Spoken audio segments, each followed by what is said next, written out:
ভাই রে ভাই, পিএসএল এর মাঠে আজ যা দেখলাম তাতে মনে হচ্ছে বোলারদের জীবন বীমা করাটা এখন বাধ্যতামূলক হয়ে গেছে। 26 বলে 62 রান, এটা কি কোনো ক্রিকেট ইনিংস নাকি কোনো অ্যাকশন মুভির ফাইট সিন?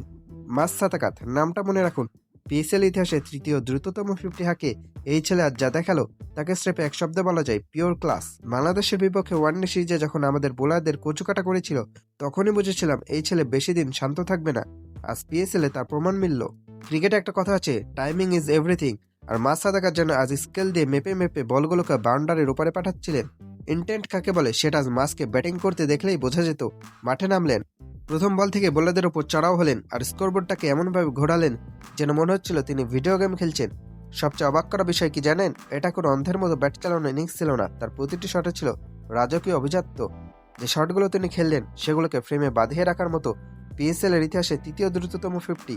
ভাবা যায়, আমাদের বাংলাদেশের সাথে মাঝের সম্পর্কটা কিন্তু বেশ মধুর। ওয়ানডে সিরিজে যখন সে আমাদের বোলারদের শাসন করেছিল তখন আমরা অনেকেই ভেবেছিলাম আরে ভাই এটা তো হয়তো ফ্লুক। কিন্তু আজ পিএসএল এর বড় মঞ্চে বড় বড় বিদেশি বোলারদের যেভাবে পাড়ার বোলার বানিয়ে পেটালেন তাতে আর সন্দেহ নেই যে এই ছেলে লম্বা রেসের ঘোড়া।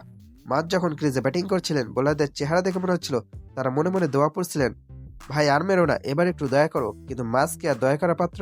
তিনি তো এসেছেনই বোলারদের ক্যারিয়ারের ভয়ের স্মৃতি উপহার দিতে। 26 বলে 62, প্রতিটা বল ছিল যেন এক একটা স্টেটমেন্ট। অনেকে বলছে মাস সাদেকাত পাকিস্তানের ভবিষ্যতের সুপারস্টার, কিন্তু ভাই পারফরমেন্স যা দেখছি তাতে মনে হচ্ছে তিনি বর্তমানের এই বড় আতঙ্ক।